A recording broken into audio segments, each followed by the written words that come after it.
Les Chinois et les Russes sont véritablement des puissances indépendantes, avec une politique étrangère indépendante et une politique de défense indépendante. Je dirais qu'ils sont des civilisations indépendantes. Donc pour beaucoup d'entre eux, il y a une dynamique interne entre les deux parties où ils se traitent comme des partenaires, pas des alliés d'ailleurs. Parce que être allié nécessite l'engagement minimum que vous êtes obligés l'un envers l'autre, peu importe ce qui se passe. Ainsi, la Chine ne s'engage pas à ce que les Russes se battent davantage et vice-versa. Si Taïwan arrivait, la Russie n'est pas automatiquement engagée. L'Occident ne comprend pas cela. J'ai parlé à beaucoup d'entre eux, et ils ne sont pas des alliés, ils sont des amis. Donc, leur neutralité chinoise est authentique, ce n'est pas comme optimiste.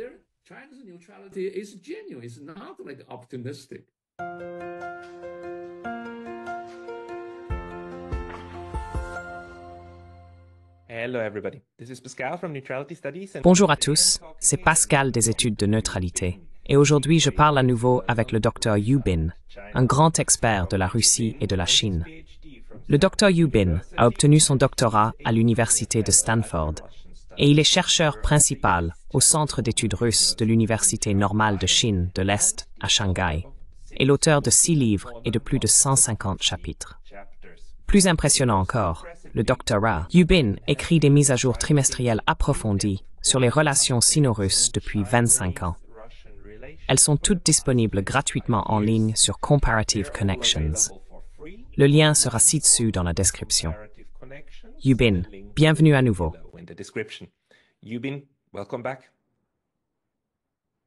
Merci beaucoup pour cette opportunité.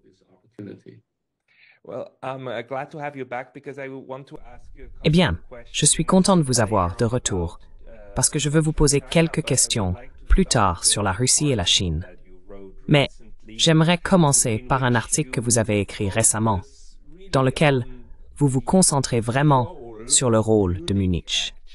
En fait, je pense que ce n'est pas l'argument principal de l'article, mais vous expliquez à plusieurs égards comment la conférence de sécurité de Munich fonctionne et a été importante pour ce qui se passe actuellement en Europe. Et Munich 1938, l'argument. Pouvez-vous peut-être développer un peu sur la façon dont vous percevez l'importance de Munich de différentes manières pour la catastrophe européenne actuelle?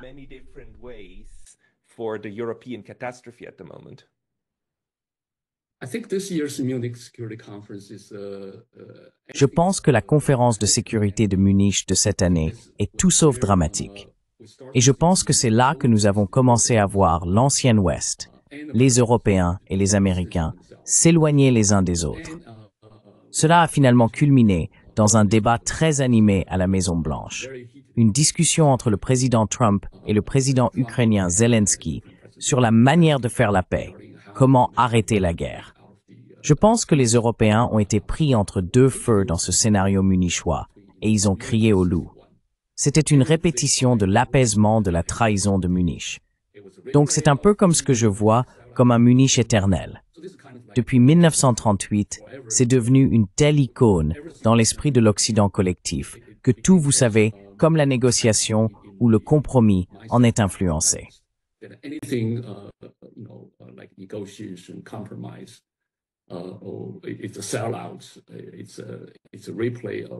C'est une trahison. C'est une rediffusion de 1938. Donc pour les Européens, le président américain Donald Trump représente une sorte de rediffusion historique de cette infâme trahison de Munich. Mais vous savez, pour moi, cette mémoire collective des Européens semble être sélective ou partiale, d'une manière qui leur fait oublier qu'il y a eu un Munich en 2007, où le président russe Poutine a averti de l'expansion vers l'Est de l'OTAN à venir. Et pour les Européens, ils l'ont totalement rejeté.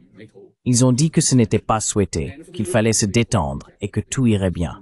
Mais Poutine le pensait vraiment, parce que l'Occident n'a cessé de pousser vers l'Est.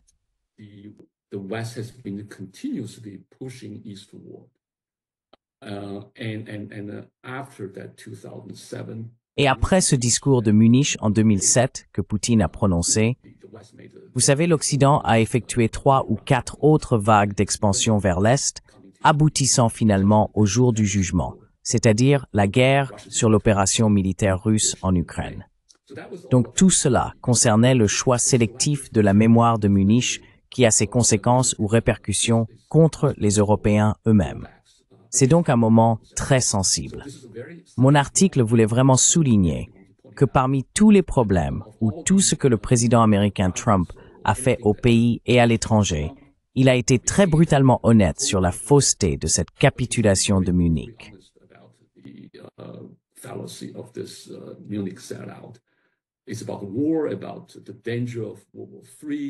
Il s'agit de la guerre, du danger de la Troisième Guerre mondiale et de la guerre nucléaire, qui n'auront aucun gagnant. Je pense que Trump a vraiment touché juste, peu importe ce qu'il dit ou fait, chez lui ou à l'étranger. Pour beaucoup, même en Chine, c'est comme si de petits enfants disaient à l'Occident collectif que l'empereur est nu et que vous jouez avec le feu. Vous menez une guerre ingagnable. Comment pourriez-vous gagner une guerre contre l'un des plus grands arsenaux nucléaires du monde? Et même si vous voulez parler de tout cela, pourquoi ne pas y aller vous-même? Mais vous allez créer un style. Vous savez, c'est ce que les partisans de Trump pensent vraiment. Les gens meurent, vous savez. Ce sont de jeunes hommes et femmes qui meurent par dizaines de milliers, simplement parce que vous voulez que l'Ukraine soit dans l'étreinte de l'OTAN. Donc pour beaucoup en Chine, peu importe qu'ils l'aiment ou le détestent, d'ailleurs Trump est une figure profondément divisée, non seulement en Amérique, mais aussi en Chine.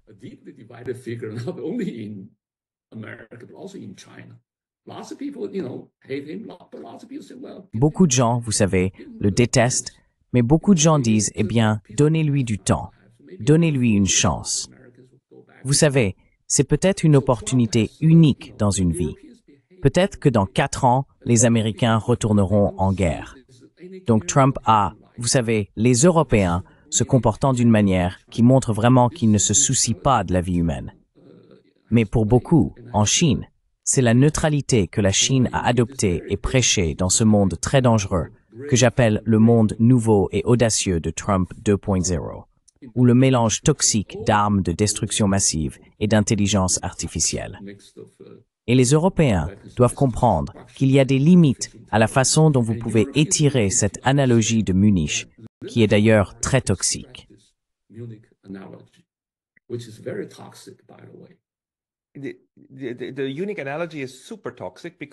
L'analogie de Munich est extrêmement toxique, car elle est utilisée pour saper toute forme de négociation de paix qui ne se terminerait pas par les exigences maximales des Européens, n'est-ce pas? Tout ce qui est en deçà de tout, plus la Crimée de retour à l'Ukraine, est inacceptable et sera alors discrédité avec l'argument de Munich.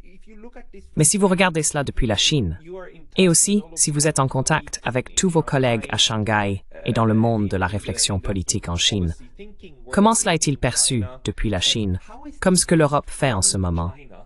Y a-t-il une compréhension de l'origine de cette mentalité de guerre, ou cela déroute-t-il les analystes chinois?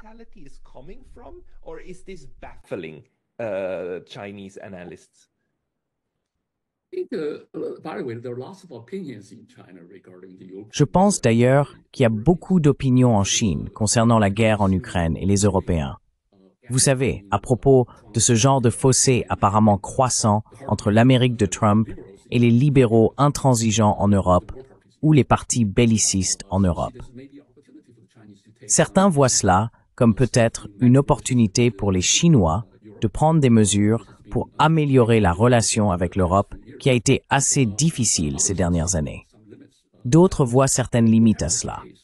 Mais quoi qu'il en soit, les Chinois ont largement voulu voir et attendre de voir jusqu'où, combien cet effort de paix initié par le président Donald Trump en Amérique pourrait aboutir à quelque chose de concret vers une paix véritable à long terme. Beaucoup de Chinois croient que c'est très difficile, voire impossible, de faire une paix durable. Mais c'est mieux que rien, parce que l'alternative est tout simplement trop dangereuse.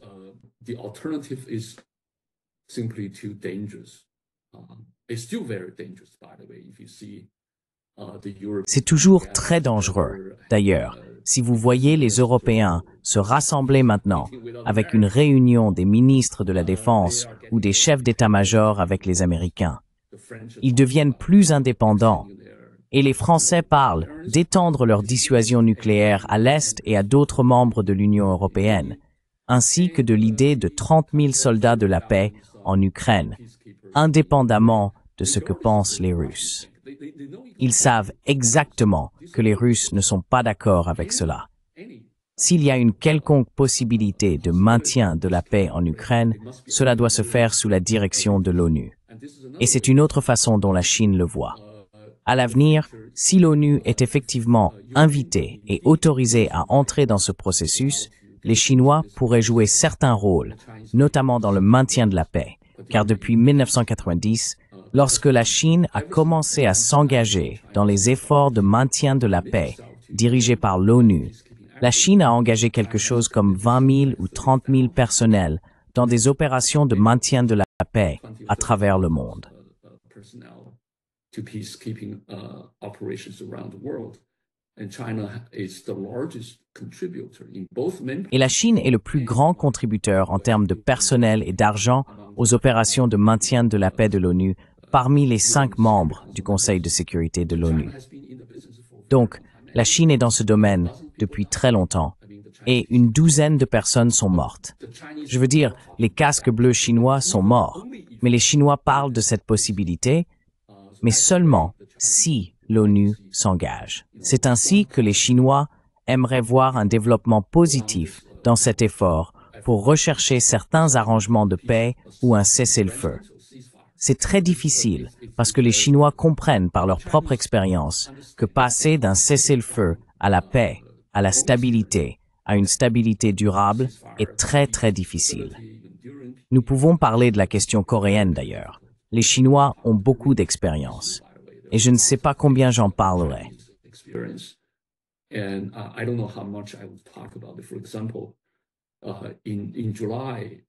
Par exemple, en juillet 1953, lorsque l'accord d'armistice a finalement été signé en Corée, il n'y avait que 3 parties.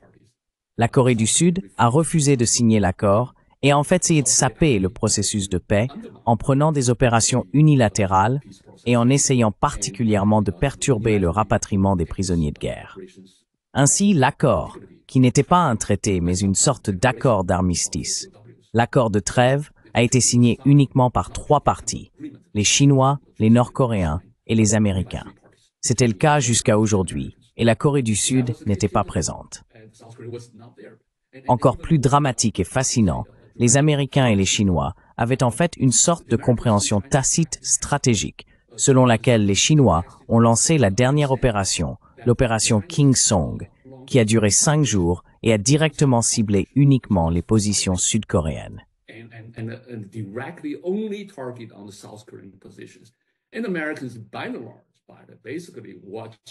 Et les Américains, dans l'ensemble, ont essentiellement regardé leurs alliés être bombardés par l'artillerie chinoise, puis ils ont cessé de saper l'accord. C'est donc une sorte de collaboration entre les 2 ennemis. L'accord de trêve de paix en Corée a été signé grâce à la collaboration stratégique entre les 2 ennemis. Pouvez-vous le croire? Trump n'est pas le premier à tendre la main à l'ennemi juré de l'Occident, Poutine. La Chine et les États-Unis l'ont fait.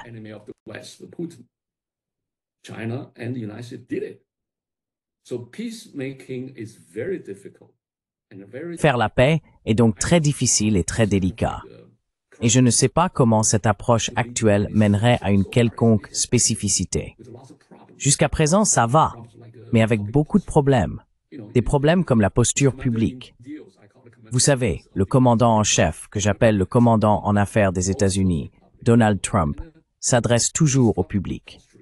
Cette posture publique n'est pas très propice au type d'accord ou de processus dans lequel toutes les parties sont actuellement engagées. En gros, si vous le médiatisez trop, vous vous mettez non seulement dans une situation très difficile et inflexible, mais surtout l'autre partie.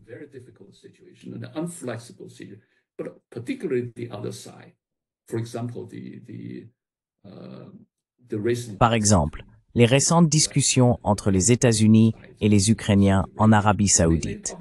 Je veux dire, ils ont tout annoncé publiquement, comme le cessez-le-feu de 30 jours, et la balle est dans le camp russe.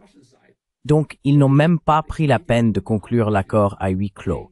Ils l'ont simplement annoncé, laissant très peu de marge de manœuvre à Poutine. Mais la réponse de Poutine jusqu'à présent a été très intéressante d'ailleurs. Très diplomatique.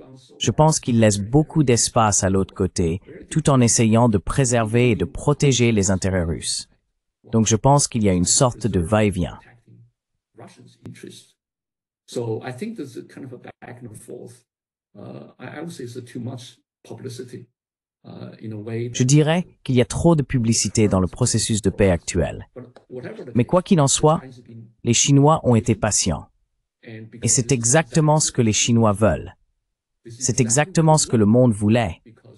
Car l'alternative est tout simplement trop dangereuse. Je veux dire, la poursuite de la guerre, non seulement pour les deux parties, les jeunes hommes et femmes de Russie et d'Ukraine mourant par milliers, mais aussi pour le monde, où l'escalade et les accidents pourraient se produire. Donc je pense que c'est une bonne chose pour les Chinois.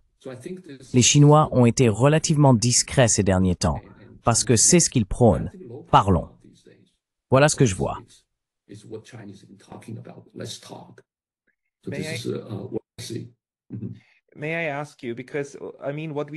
Puis-je vous demander, car ce que nous voyons actuellement est un niveau de communication diplomatique ou de communication en général, à travers les grandes puissances que nous n'avons pas vues depuis 3 ans.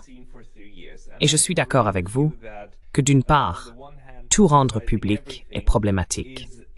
D'autre part, nous comprenons aussi maintenant que les Américains ont décidé de communiquer avec les Russes à plusieurs niveaux, n'est-ce pas? Il y a le niveau diplomatique. Ils parlent effectivement avec eux.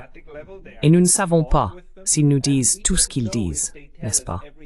Nous savons seulement qu'ils rendent public beaucoup plus que nous ne le pensons. Deuxièmement, ils communiquent au niveau de la communication publique avec les annonces réelles. Et troisièmement, ils communiquent également au niveau militaire, car les Américains ont maintenant repris le partage de renseignements.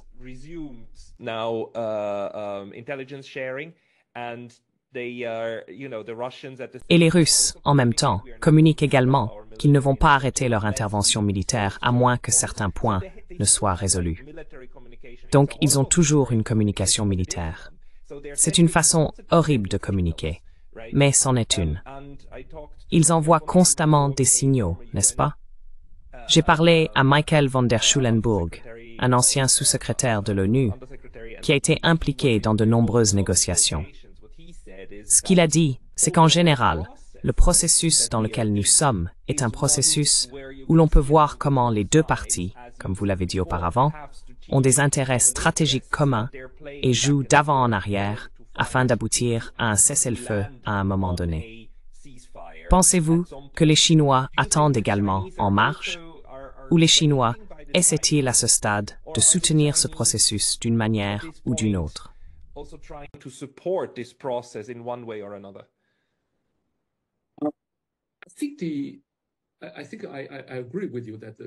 Je pense que je suis d'accord avec vous sur le fait qu'il y a plusieurs canaux et plusieurs niveaux auxquels les Russes et les Américains s'engagent, si l'on en juge par la révélation de l'envoyé spécial Victor à Moscou. Il revient essentiellement avec le message que Poutine est sérieux, contrairement à ce que les Européens clament. Oh, Poutine ment, Poutine n'est pas sincère. Mais il a essentiellement dit que Poutine est sincère et essaye véritablement de tendre la main de manière constructive et de rencontrer les États-Unis à mi-chemin. Donc ce n'est pas, contrairement à ce que beaucoup disent, un jeu que Poutine joue seul, sans substance. Mais, vous savez, nous ne sommes pas d'accord avec cette perspective européenne, blablabla.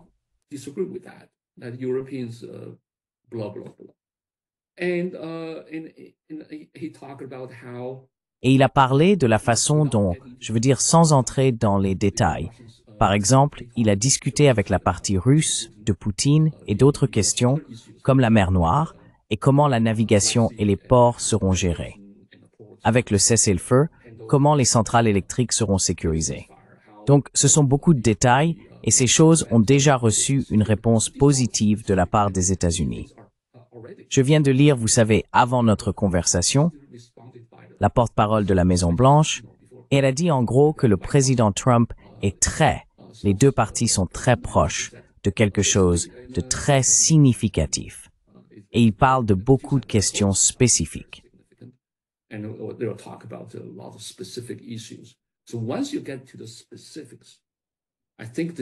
fois que vous entrez dans les détails, je pense que c'est un bon signe.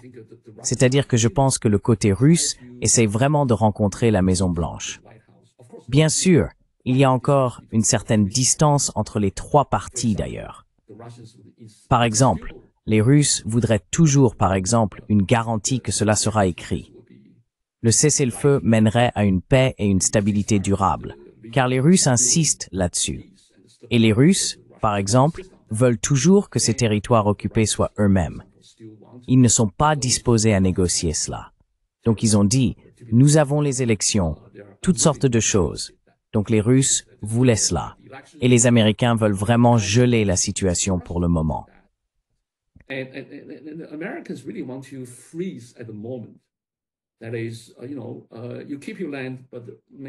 C'est-à-dire, vous gardez votre terre, mais peut-être que les Européens gardent leur souveraineté.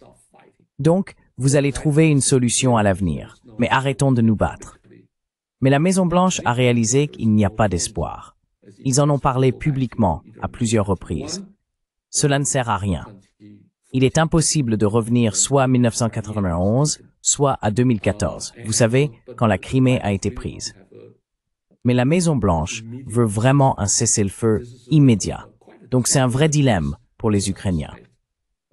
La condition du côté russe est inacceptable, mais je pense que les deux parties, je veux dire demain, Trump va parler avec Poutine. D'ailleurs, cela a déjà été rendu public et je pense que nous attendons de voir. Et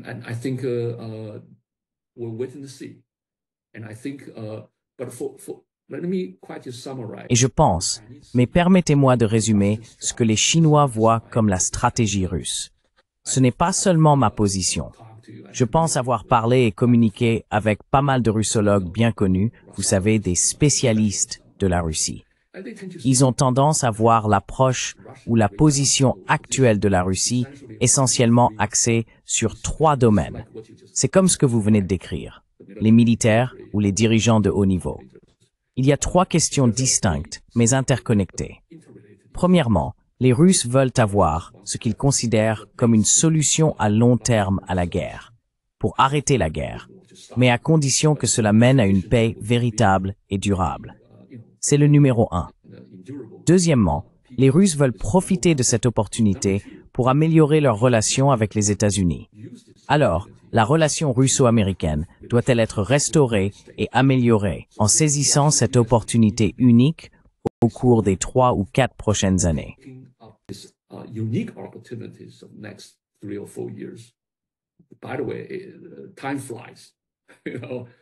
Au fait, le temps passe vite.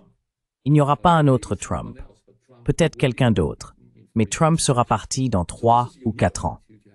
Donc c'est une occasion unique d'améliorer globalement les relations avec la Russie, ce qui a déjà eu lieu d'ailleurs. La Russie a déjà nommé son ambassadeur à Washington.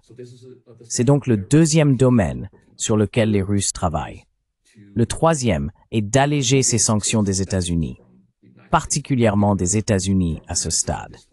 Peut-être que ça prendra du temps pour les Européens, mais il y a plus de 20 000 sanctions. Je pense que le côté américain serait confus par tant de sanctions contre les Russes. Donc, les Russes aimeraient aussi voir cela comme un large dégel des relations, le gel entre les deux parties. C'est donc très très important.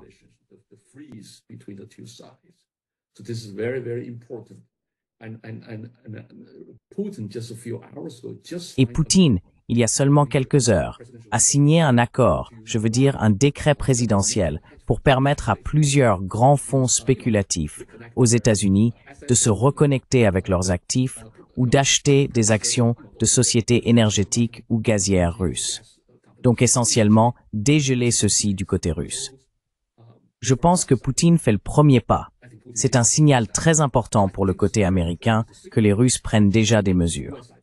Ceux-ci sont liés, mais pas nécessairement dépendants, par exemple d'un cessez-le-feu. Les Russes veulent vraiment aller de l'avant avec une amélioration générale des relations avec Washington, d'abord, et avec l'Europe peut-être dans un avenir proche. Voilà ce qui se passe. Les Chinois aimeraient voir que ces choses progressent.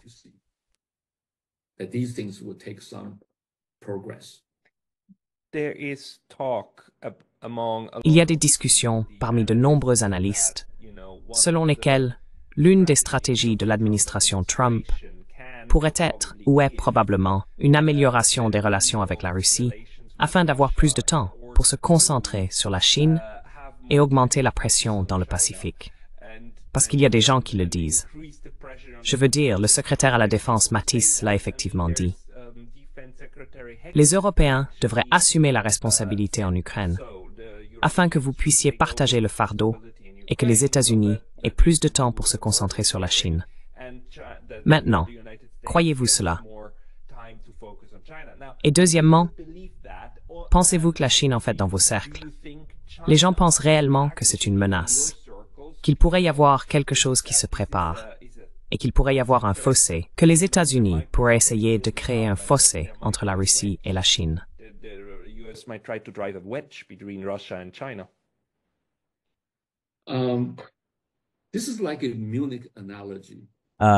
C'est comme une analogie de Munich pour l'ancienne Europe, n'est-ce pas?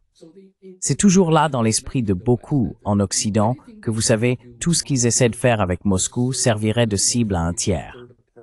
C'est très intéressant et naïf parce que ils oublient ou ne se donnent même pas la peine de comprendre le large spectre des relations russo-chinoises.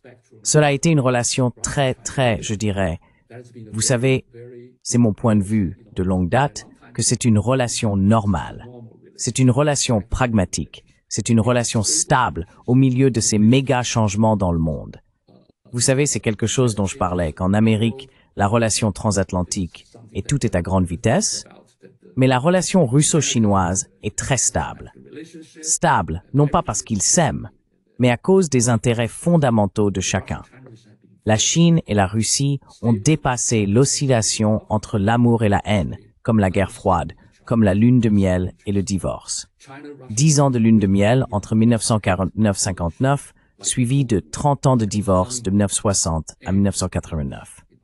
10 years honeymoon between 1949 to 1959, which was followed by 30 years of divorce.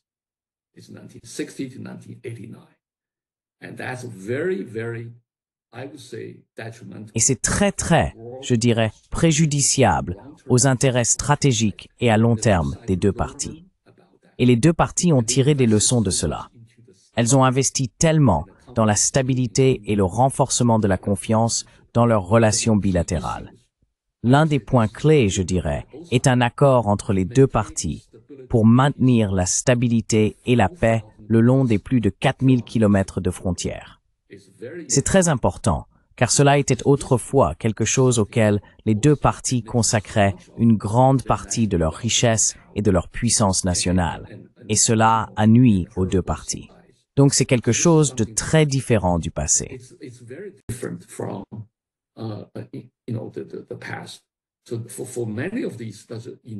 Ainsi, pour bon nombre de ces dynamiques internes entre les deux parties, ils se traitaient comme des partenaires, pas des alliés d'ailleurs. Parce que les alliés nécessitent la chose minimale, qui est que vous vous engagez l'un envers l'autre, peu importe ce qui se passe. C'est ce qu'est une alliance. Mais les Chinois et les Russes sont véritablement des puissances indépendantes, avec une politique étrangère indépendante, une politique de défense indépendante. Et je dirais, ce sont des civilisations indépendantes. D'ailleurs, il y a très peu de pays dans le monde qui ont vraiment une indépendance authentique. Par authentique, je veux dire qu'ils ont non seulement la volonté, mais aussi la capacité de le faire. Je dirais que les États-Unis en sont un. Je dirais que la Chine et la Russie, ce sont toutes des puissances véritablement indépendantes. Ils sont partenaires, mais pas alliés.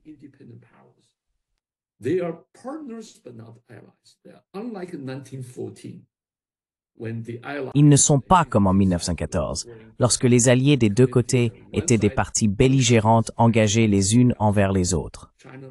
D'un côté, Un pays attaque tout le monde. La Chine et la Russie n'ont pas le mécanisme de verrouillage automatique, d'interconnexion. Donc la Chine ne s'engage pas dans les combats de la Russie et vice-versa, n'est-ce pas? Si Taïwan était impliqué, la Russie ne s'engagerait pas automatiquement. L'Occident ne comprend pas cela. J'ai dit à beaucoup d'entre eux qu'ils ne sont pas des alliés, ils sont amis. Donc, la neutralité de la Chine est authentique. C'est pas optimiste. La Chine ne veut pas voir de guerre en général, d'ailleurs. Regardez ce que la Chine a fait au cours des 40 dernières années. Construire des ponts, des autoroutes à travers les terres eurasiatiques. C'est un chemin totalement différent de l'autre voie, qui est de bombarder votre chemin. Vous voyez la force de destruction, les guerres ou les guerres éternelles que l'Occident a menées.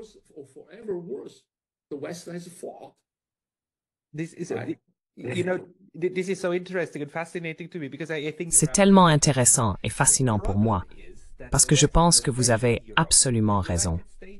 Le problème est que l'Occident, et surtout l'Europe, les États-Unis aussi, mais dans une moindre mesure, mais surtout l'Europe, ne sont pas capables de penser dans des cadres en dehors de ce à quoi ils sont habitués. Donc, quand ils voient la Russie et la Chine coopérer, ils perçoivent immédiatement cela comme une alliance. Et ils mettent alors immédiatement tout dans ces termes. Ils essayent de dépeindre les Russes comme faibles, les présentant donc comme le partenaire junior.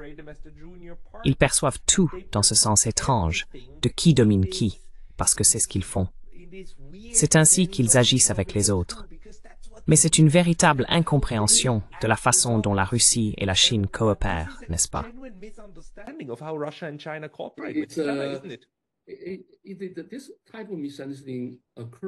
Ce type de malentendu se produit à plusieurs niveaux, et nous parlons ici du niveau politique.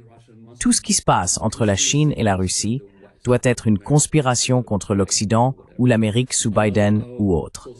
C'est ainsi qu'ils le perçoivent. Ils n'ont, je dirais, aucune mémoire correcte ou attention consacrée à examiner l'histoire à long terme. Ironiquement, les Européens sont censés en savoir plus sur l'histoire d'ailleurs. Ils ne le font pas. Mais si vous regardez le milieu universitaire, laissez-moi parler un peu de ces théories. Dans les études occidentales des relations entre la Russie et la Chine, il y a essentiellement deux grandes écoles de pensée.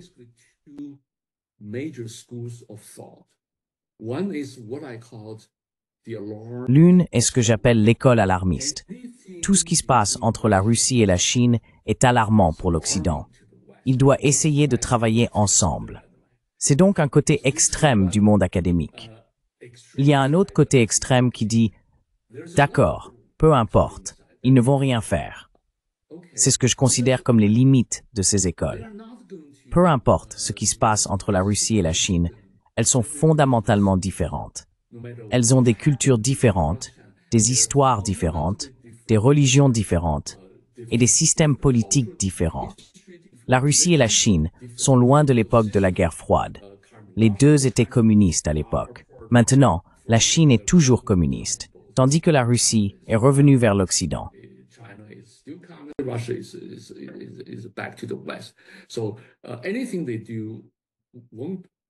Alors, tout ce qu'ils font ne leur permettra pas de surmonter la paix à long terme entre eux. C'est ce que j'appelle la limitation des écoles. Ce qu'ils ne voient pas, c'est que la relation Russie-Chine n'est pas noire et blanche. Il y a beaucoup de zones grises, beaucoup de choses entre eux qui ne tombent pas dans ces deux catégories. Vous savez, les écoles du oui ou du non, ou les écoles alarmistes contre limitées. Mais c'est ce que l'Occident représente. Ils ont tendance à voir le monde en noir et blanc, bon ou mauvais, et tout ce qui est différent de l'Occident doit être menaçant. Alors ils refusent de voir que le monde est divers et dynamique. Regardez la publication du document de la 46e conférence de sécurité de Munich.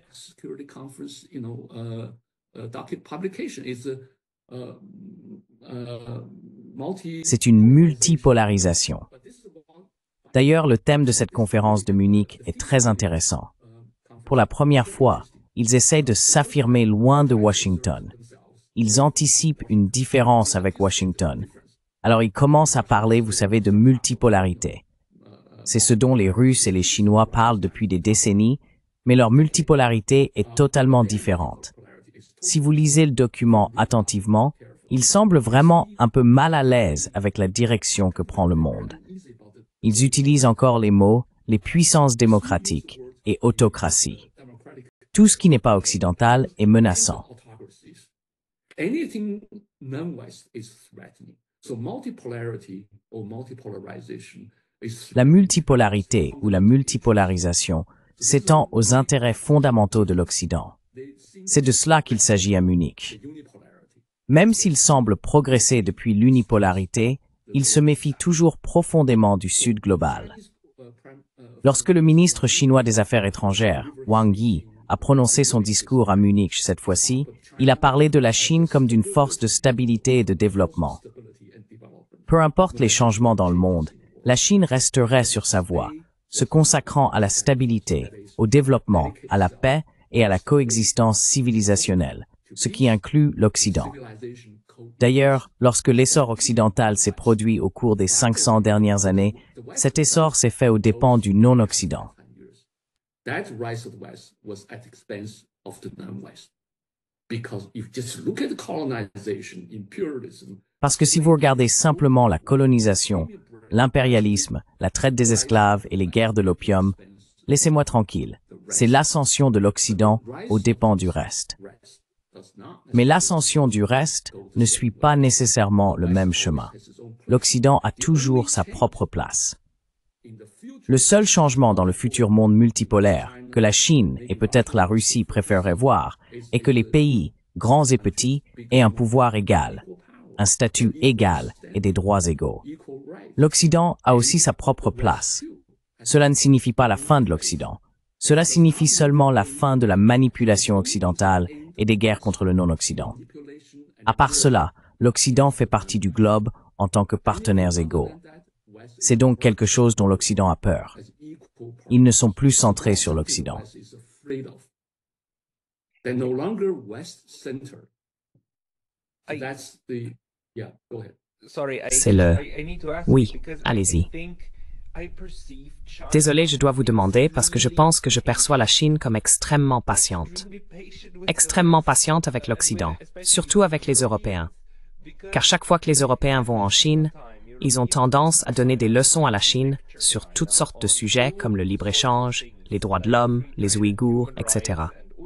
Et les Chinois continuent simplement de répéter « Non, regardez, ce sont des affaires internes, et nous aimerions contribuer à la paix et à la stabilité de la manière dont la Chine peut ou aimerait le faire. » Les Européens continuent de l'ignorer, et non seulement ils l'ignorent, mais ils ne l'entendent pas.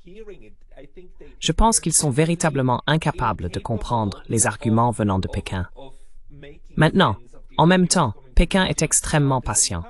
Cette patience fait-elle partie intégrante de la manière dont la Chine aborde les affaires mondiales?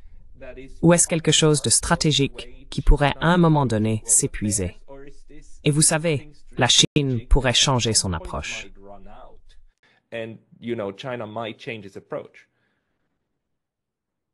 It's a good question. Your question seems to Bonne question. Eh bien, votre question semble suggérer que cela pourrait être temporaire, que les Chinois, une fois peut-être plus puissants, seraient plus impatients avec l'Occident. Je dirais pas nécessairement. Je pense que les Chinois croient que nous sommes différents. Cela ne fait aucun doute. Mais être différent ne signifie pas que nous ne pouvons pas ou ne devrions pas communiquer. Et nous ne pouvons pas respecter les intérêts mutuels de chacun. Donc, je pense que l'ascension de la Chine a en fait été un processus de retour des Chinois vers le passé, vers ces anciennes sagesses civilisationnelles traditionnelles, comme la notion de Confucius, d'unité des différences.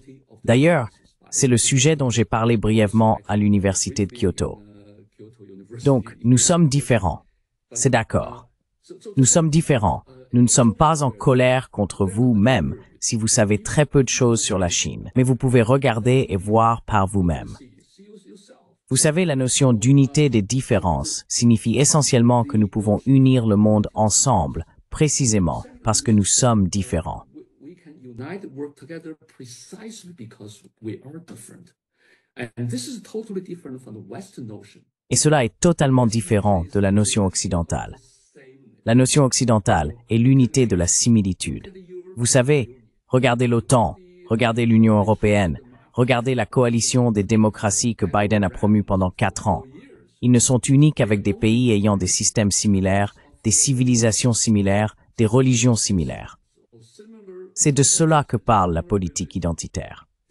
Une partie du racisme est la politique identitaire, parce que vous êtes jugé non pas pour ce que vous faites, mais pour ce que vous êtes. Ainsi, l'Occident juge le non-Occident, y compris la Chine, non pas pour ce que fait la Chine, mais parce que c'est la Chine. Donc tout ce que fait la Chine est perçu comme l'ennemi ou la menace. Vous savez, en Amérique, ça s'est produit l'année dernière. In America, this happened last year. A senator, I think his name is Scott. Un sénateur, je pense qu'il s'appelle Scott, de Floride, a déclaré, vous savez, a essayé de faire passer des motions au Sénat à la Chambre, selon lesquelles même l'ail importé de Chine est une menace pour la sécurité nationale des États-Unis. Tout ce qui est lié à la Chine est une menace pour la sécurité nationale. Je pense que les Européens, à bien des égards, vivent encore dans cet état d'esprit. Ils ne peuvent pas accepter quelque chose de différent, quelque chose de mieux. Si vous êtes meilleur que l'Occident en IA, en semi-conducteurs ou en voitures électriques à batterie, vous devez nous avoir volé des choses. Vous savez, c'est la mentalité en Amérique, jour après jour. Vous savez, les médias bombardent le public. Ils se convainquent eux-mêmes d'une telle position concernant la Chine, tout ce qui est en Chine. Mais les Chinois ne pensent pas comme l'Occident. Ils voient que nous sommes différents, mais nous pouvons travailler ensemble. Les Chinois, dans l'ensemble, ne sont pas très idéologiques, mais très pragmatiques et ouverts d'esprit. Et si vous faites quelque chose de formidable, nous apprenons de vous. Et pour l'Occident, si vous réussissez, vous devez nous avoir volé. C'est donc une mentalité totalement différente. Vous allez en Chine, vous voyez par vous-même. Personne n'essaie de vous imposer quoi que ce soit. Mais l'Occident continue de vivre dans cet état d'esprit. D'ailleurs, je dirais que les Chinois ne jugent pas l'Occident de la même manière que l'Occident juge la Chine. La démocratie occidentale, c'est bien. Les droits de l'homme, c'est bien. Gardez-les pour vous. Laissez-nous décider quoi faire, n'est-ce pas? Mais l'Occident ne le fait pas. L'Occident est très intrusif d'une certaine manière. C'est ce que les Russes appellent le totalitarisme libéral. Les libéraux, d'une certaine manière, veulent prêcher dans le monde entier, essayant de tout globaliser. L'Occident a cela comme un vestige de l'ancien impérialisme, d'ailleurs. C'est donc quelque chose que les Chinois comprennent. So that's something the Chinese understand that. Une chose qui est intéressante, bien sûr, dans cette nouvelle multipolarité dans laquelle nous nous trouvons maintenant, c'est que, par le simple fait que vous avez maintenant plus de puissance, vous avez la Russie, la Chine, les États-Unis, mais vous avez aussi l'Inde, et vous avez aussi l'Indonésie, l'Asie du Sud-Est, qui ne sont pas aussi, comme vous l'avez dit, aussi indépendantes que, disons, la Chine. Mais elles sont plus indépendantes de certaines influences qu'auparavant, disons, pendant la guerre froide. Donc, en fait, vous avez maintenant la possibilité que ces différents centres forment de nouvelles compréhensions entre eux.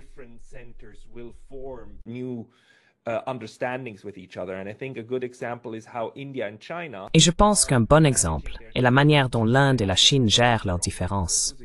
Ils ont des différences très marquées, y compris des escarmouches frontalières, mais ils gèrent bien, coopérant toujours, tout en reconnaissant qu'ils ont des problèmes. Pensez-vous que cette nouvelle façon de gérer, je veux dire l'unité dans la différence, etc., aura un impact sur la manière dont le reste du Sud global coopère malgré les actions que l'Occident pourrait entreprendre? Parce que malheureusement, la stratégie centrale de l'Occident est diviser pour mieux régner, ce qui va directement à l'encontre de l'unité dans la différence, n'est-ce pas? Comment voyez-vous cela se dérouler?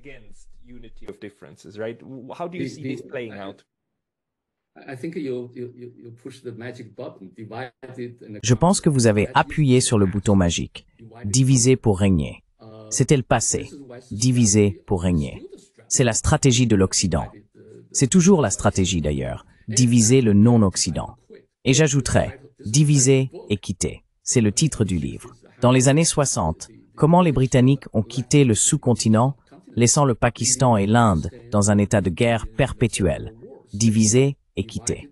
La décolonisation, c'est exactement ce que les Européens ont fait pour la plupart des États africains, car ils ont colonisé tout le continent et les ont découpés selon leurs soi-disant lignes administratives. Et ces lignes administratives, imposées par l'Occident, ont coupé à travers les frontières linguistiques, culturelles et tribales naturelles. Une fois qu'ils sont partis, vous avez commencé à avoir des multinations dans un seul État. You start to see multi-nations in one state. That's the root cause of many Western conflicts. C'est la cause profonde de nombreux conflits occidentaux au cours des 30-40 dernières années d'ailleurs, pour le meilleur ou pour le pire.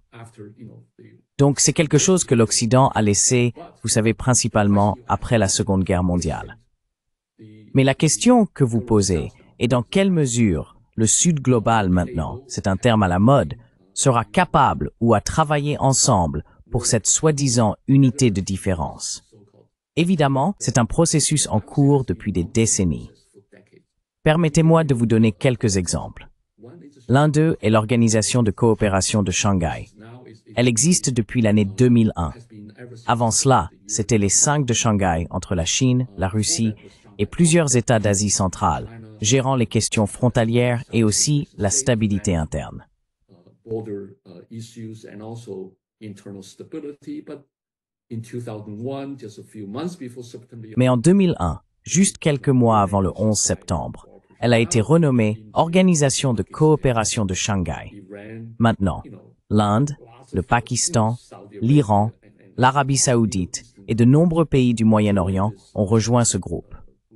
Même Israël a essayé de postuler à un moment donné pour rejoindre l'Organisation de coopération de Shanghai, mais n'a jamais entamé le processus, d'ailleurs. Mais Israël y fait encore appel aujourd'hui. C'est donc une façon de voir comment l'Organisation de coopération de Shanghai est organisée et fonctionne. C'est totalement différent de l'OTAN ou de l'Union européenne. C'est un ensemble de civilisations diverses, avec presque toutes les grandes religions du monde représentées dans l'Organisation de coopération de Shanghai. Vous avez la Russie comme orthodoxe christianisme et la Chine comme confucianiste et laïque.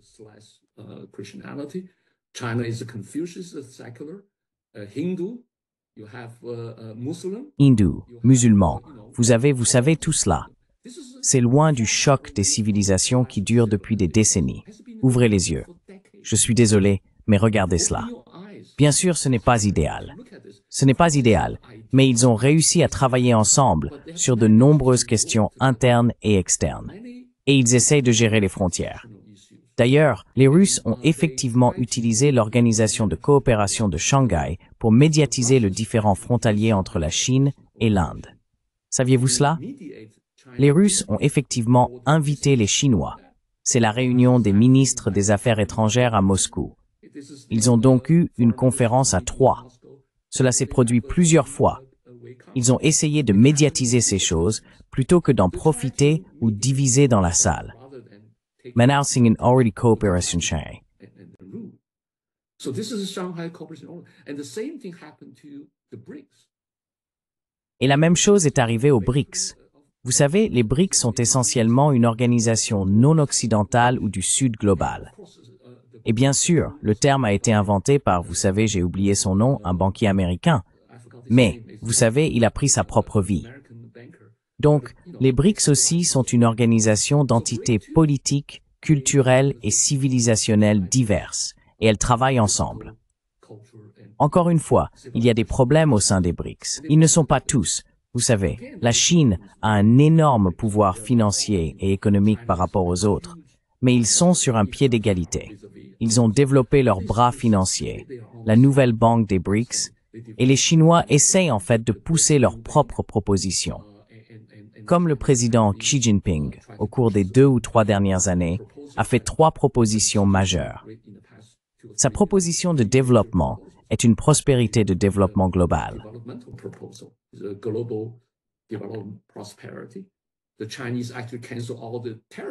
La Chine a en fait annulé tous les tarifs sur les biens de tous les pays africains entrant en Chine. Il n'y a pas de tarifs. Pouvez-vous le croire? C'est ce que la Chine a fait. La deuxième proposition est une proposition de sécurité mondiale. C'est une sécurité égale et une sécurité pour tous, pas seulement pour quelques-uns. Vous pourriez penser que c'est comme en 1919, le wilsonisme, vous savez, le règlement de Versailles, la sécurité collective. Oui, le Sud global a poussé pour cela.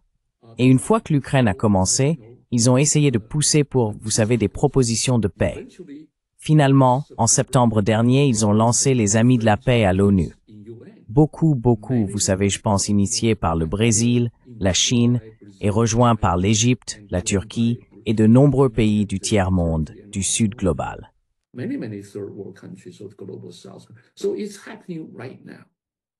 Donc cela se passe en ce moment. Mais encore une fois, je veux dire que la montée du Sud global ne signifie pas nécessairement la fin de l'Occident. Cela met seulement fin à la domination occidentale sur le non-Occident. L'Occident aura toujours une position. Les pays occidentaux doivent ouvrir les yeux pour voir que le monde multipolaire, peut-être la version chinoise ou celle du Sud global, n'est pas nécessairement si horrible. Ce n'est pas une situation de oui ou non, noir ou blanc. Le monde est bien plus diversifié. Donc dans ce monde diversifié, travaillons ensemble précisément parce que nous sommes différents. Si nous sommes différents, nous devrions en fait travailler ensemble, contrairement à maintenant où ils sont profondément divisés. Permettez-moi donc de souligner un peu plus ce point.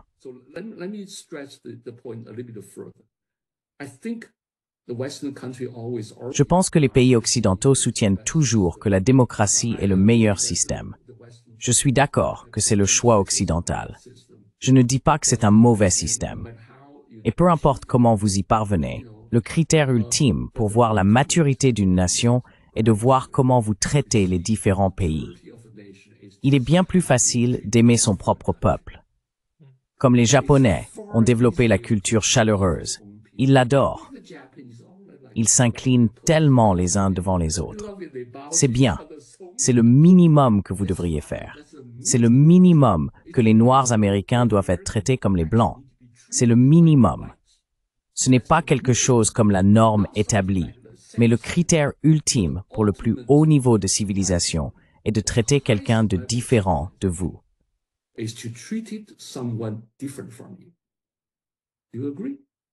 Êtes-vous d'accord? Il est très facile de travailler avec quelqu'un que vous aimez et avec qui vous êtes d'accord sur le lieu de travail. Mais c'est bien plus difficile si vous travaillez avec quelqu'un qui a un point de vue différent. C'est donc la manière chinoise. C'est une voie difficile. C'est une voie bien plus exigeante. C'est exactement ce que Confucius a soutenu. Travailler avec les autres s'il y a, vous savez, une unité des différences. Une unité de similarité est extrêmement facile. Donc vous savez, l'OTAN est tout pareil. Tout comme l'Union européenne, tout pareil. Et alors, pensez-vous que vous pouvez traiter les pays non européens comme la Turquie de la même manière? D'ailleurs, la Turquie n'a jamais pu y entrer parce que sa couleur de peau n'est pas la bonne, parce qu'elle est musulmane.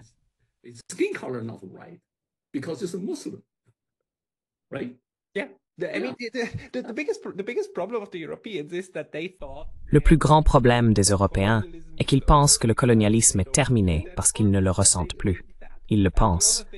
Et l'autre chose est qu'ils pensent avoir surmonté le racisme, ce qu'ils n'ont jamais fait. Cela me semble tellement risible, mais c'est tragique, car cela forme encore le cœur de leur vision du monde. Et leur vision d'eux-mêmes, qui leur paraît si bénigne, fait en sorte que tout le reste semble menaçant. Et c'est une tragédie. C'est une tragédie absolue, auto-infligée, d'ignorance pour moi. Et je ne sais pas comment gérer cela.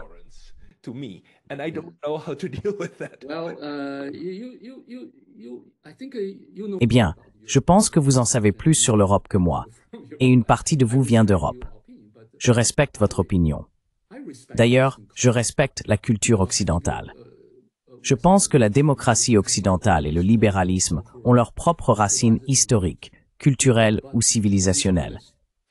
Mais pour être honnête, comment le promouvoir dans d'autres parties du monde? Laissez les autres décider quoi faire. Je veux dire, regardez la démocratie occidentale de nos jours. Le soi-disant ordre international libéral est maintenant en ruine, en profonde crise, parce que pour une raison ou une autre, beaucoup de ces problèmes sont causés par ces guerres éternelles que l'Occident collectif a menées contre le non-Occident depuis la fin de la guerre froide, n'est-ce pas? Toutes ces guerres, en Irak, en Afghanistan, en Syrie, en Libye, au Moyen-Orient élargi et en Afrique, toutes ces guerres que l'Occident collectif a menées contre le non-Occident, peu importe où, comme en Irak, en Afghanistan, en Syrie, en Libye, dans de nombreuses régions.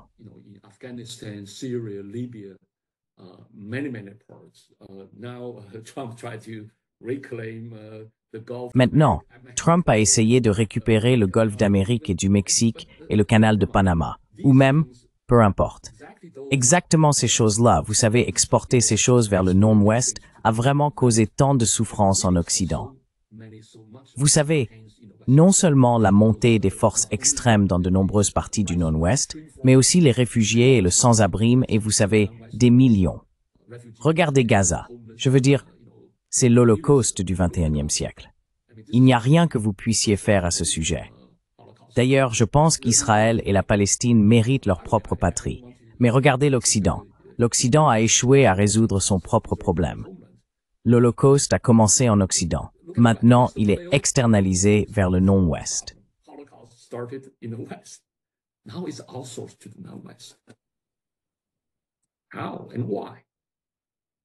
Comment et pourquoi? Bien sûr, je respecte la vie et les droits du peuple juif. Ce sont des gens formidables. Mais réfléchissez à l'impact des guerres que l'Occident a menées contre le non-Occident.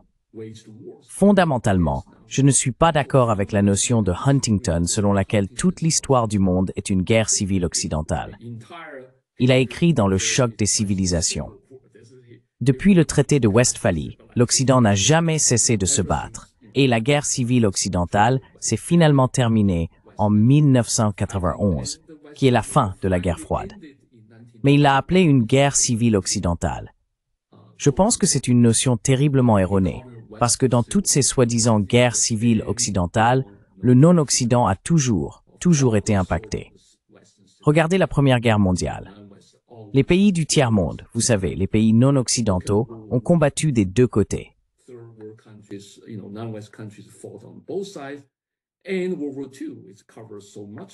Et la Seconde Guerre mondiale, elle couvre tellement de choses. La Chine a subi 35 millions de pertes dans la guerre menée par la nation asiatique la plus occidentalisée, qui est le Japon. Le Japon s'est tellement occidentalisé qu'il a obtenu le titre honorifique de blanc d'ailleurs. Je pense que c'est dommage, mais c'est le pays non occidental le plus militarisé. Et finalement, c'est un retour de flamme contre l'Occident lui-même. Je veux dire Pearl Harbor, n'est-ce pas? Donc je pense, regardez l'Occident, toutes les guerres civiles occidentales. Maintenant, l'Occident essaye de promouvoir ses bonnes valeurs, croyances, diversité, tout ça. Arrêtez de le faire. Laissez le non-Occident décider de ce qu'il veut faire. Donc je pense que c'est quelque chose que nous devrions apprendre. Encore une fois, je ne sais pas comment cela, vous savez, répond à votre question.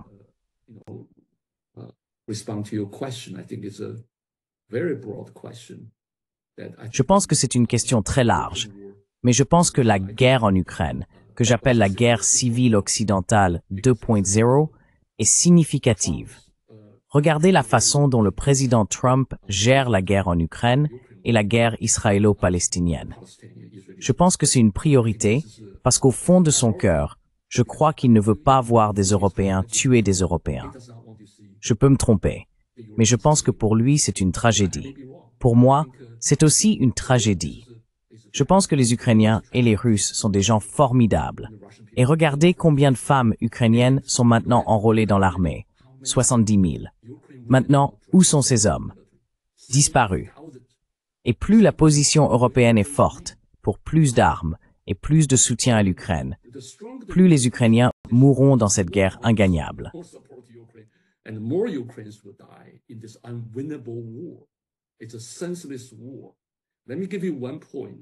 C'est une guerre insensée. Laissez-moi vous donner un exemple. Trump a vraiment essayé de punir le général Mark Milley, l'ancien chef d'état-major interarmé. Vous savez, je le respecte, parce que Milley était le seul Américain, je veux dire un Américain célèbre, qui a essayé de dire qu'il était temps d'arrêter en novembre 2022. Vous savez, c'était environ 10 mois après le début de la guerre en Ukraine. C'était juste après que les forces ukrainiennes aient repoussé les Russes de la région de Kherson et avançaient réellement. Mais le général Milley a en fait déclaré, en parlant au Economic Club de New York, qu'il était temps de négocier. Rappelons-nous l'histoire. À Noël 1940, les deux camps des factions belligérantes européennes ont réalisé que la guerre ne menait nulle part, et 1 million de victimes avaient déjà eu lieu.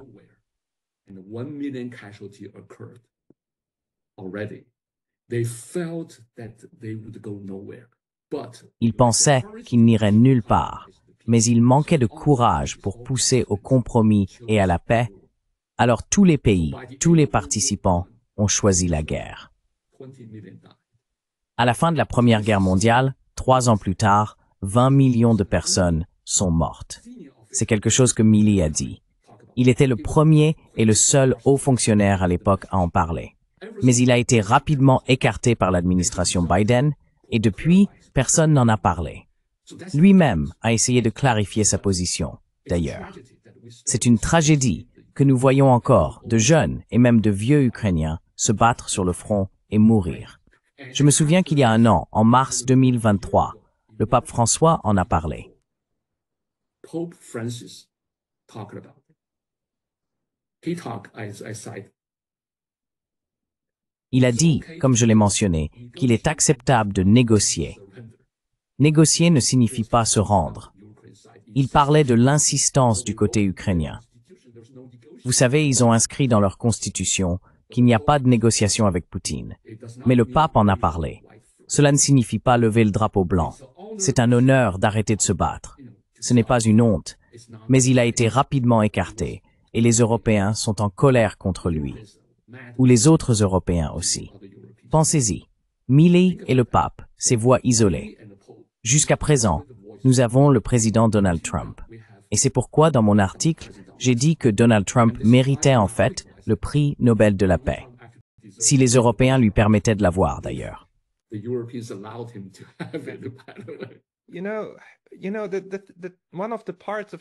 Vous savez, l'une des parties de la tragédie en ce moment est que ces fondamentaux absolus, les principes les plus basiques, ne sont pas seulement non respectés, mais systématiquement ignorés.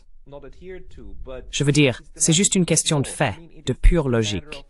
Que si vous faites la paix, cela implique que vous avez un ennemi, n'est-ce pas?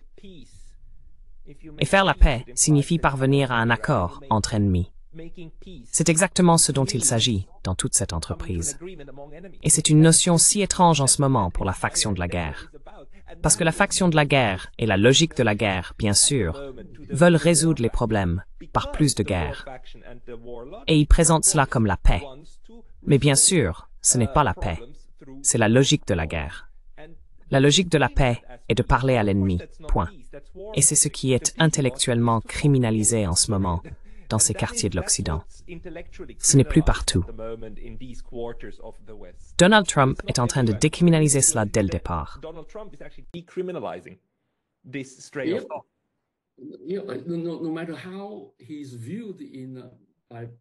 Peu importe comment il est perçu par une partie de la société américaine, je veux dire les libéraux et les démocrates, je pense que Donald Trump a le bon sens de dire d'oublier cette absurdité de la correction politique ou des théories de la démocratie. Le bon sens est plus important. Aimez votre peuple. Aimez les autres. La vie est la vie. Et je pense que Trump aurait ses problèmes, mais je pense qu'il a fait un pas très difficile.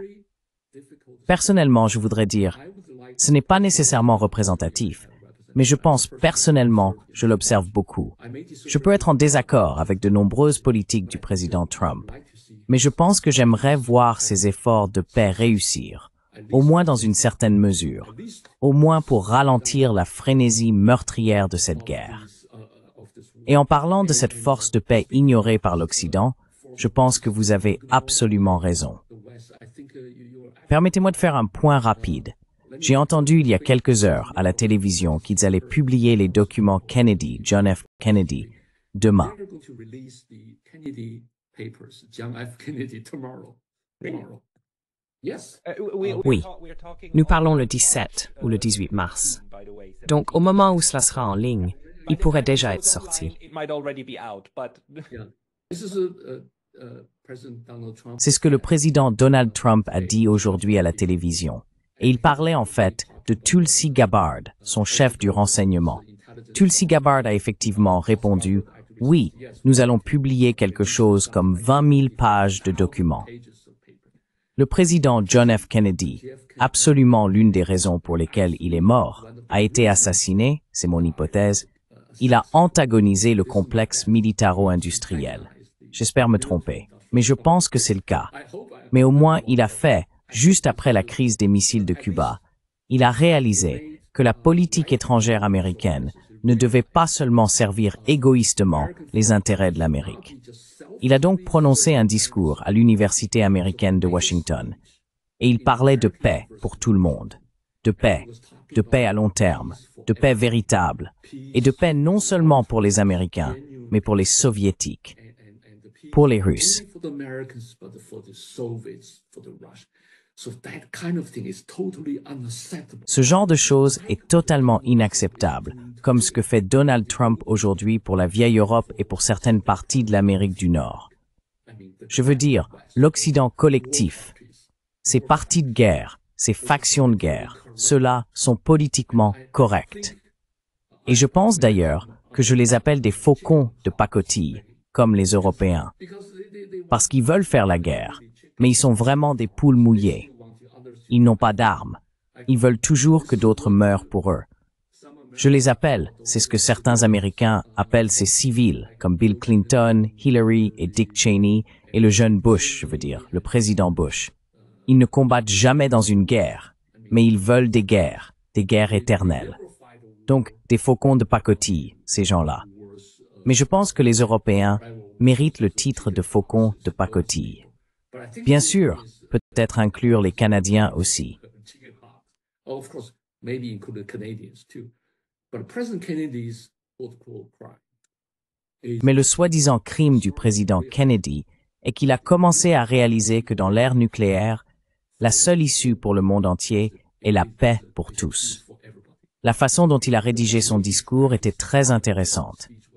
Plus tard, il a révélé à ses amis proches qu'il ne pouvait pas laisser son rédacteur de discours présidentiel le faire. Il l'a rédigé lui-même dans un avion, avec plusieurs brouillons, et a fait cela. C'est encore disponible, et je le cite de temps en temps. Je pense que c'est quelque chose qu'on a dit à Kennedy. D'ailleurs, pendant sa campagne électorale, il était un faucon. Il a accusé le président Eisenhower de trahison, d'avoir permis aux Soviétiques d'avoir le soi-disant écart de missiles. Il s'est avéré que l'écart de missiles était inversé, et il a accusé Eisenhower d'avoir permis aux forces stratégiques américaines de décliner autant. Mais une fois à la Maison-Blanche, il a visé les États-Unis trop. But once he was in the White House, he realized the U.S. had too many. And then he picked Et puis, le désastre de la baie des Cochons, la crise des missiles de Cuba. Il a réalisé que ces États profonds, d'ailleurs Donald Trump a utilisé ce terme, mais il a réalisé que l'État profond, le Pentagone, voulait vraiment s'affirmer et essayer de manipuler toute la crise. Il a secrètement parlé aux côtés soviétiques, a permis à son frère de parler aux côtés soviétiques, contournant le département d'État, contournant la CIA. Et cela peut être le crime ultime. C'est mon hypothèse d'ailleurs. Mais je pense que maintenant Donald Trump est dans une telle position, et il est perçu par beaucoup en vieille Europe, et aussi je dirais dans certaines parties de l'Amérique, comme politiquement incorrect. Les médias traditionnels, jour après jour, le condamnent et le trahissent. Vous savez, les valeurs occidentales, les intérêts occidentaux. you know, the Western values, the Western interests. This is the very reason why I published. C'est précisément la raison pour laquelle j'ai publié l'article. Ce n'est pas seulement pour les Européens, mais aussi pour l'Occident collectif. Je pense que nous devons donner une chance à la paix. Et c'est un moment très difficile, unique, une fenêtre d'opportunité, où enfin quelqu'un à la Maison-Blanche a réalisé que tout était faux. Oui, c'est toujours la guerre de la Russie, cela ne fait aucun doute, mais pas sans provocation. Pas sans provocation. Comme ce que j'appelle la novlangue en Occident depuis de nombreuses années, sans provocation. L'ordre international fondé sur des règles, c'est beaucoup. La Russie a mené une guerre, mais elle a été provoquée à maintes reprises. Voilà ce que je vois.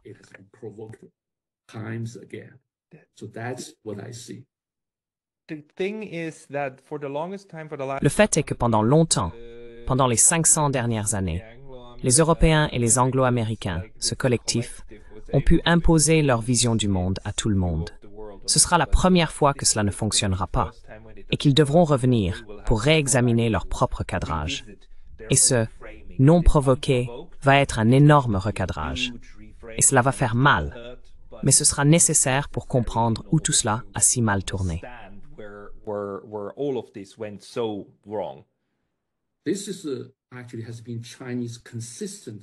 C'est en fait l'opinion constante de la Chine que la guerre en Ukraine a un arrière-plan historique et stratégique profond.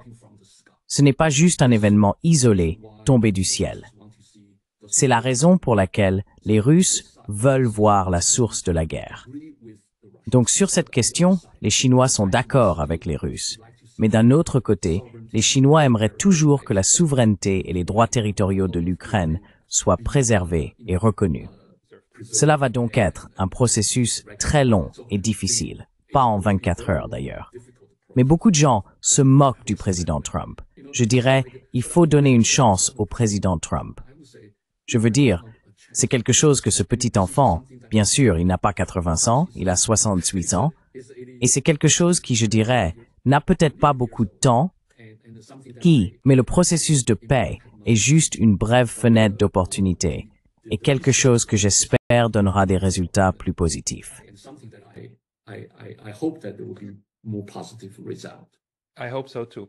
J'espère aussi. J'espère aussi. Et je voudrais vous remercier, Yubin, pour toutes ces perspectives.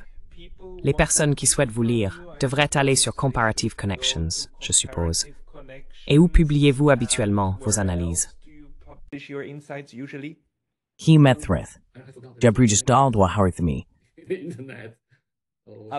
C'est d'accord. Je les mettrai dans les descriptions, ceux que je peux trouver. Et les gens peuvent aussi vous trouver en cherchant votre nom sur Google.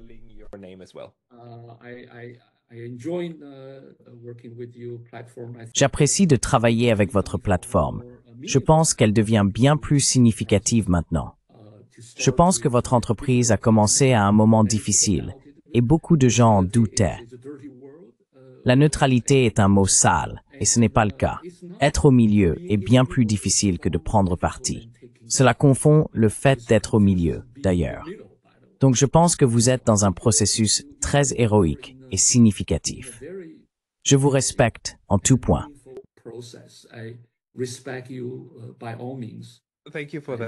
Merci pour cela. Merci. Merci beaucoup. J'ai encore une chose à vous dire une fois que nous aurons éteint la caméra. Mais pour l'instant, je voudrais vous remercier, Yubin, pour votre temps aujourd'hui. Merci. Thank you.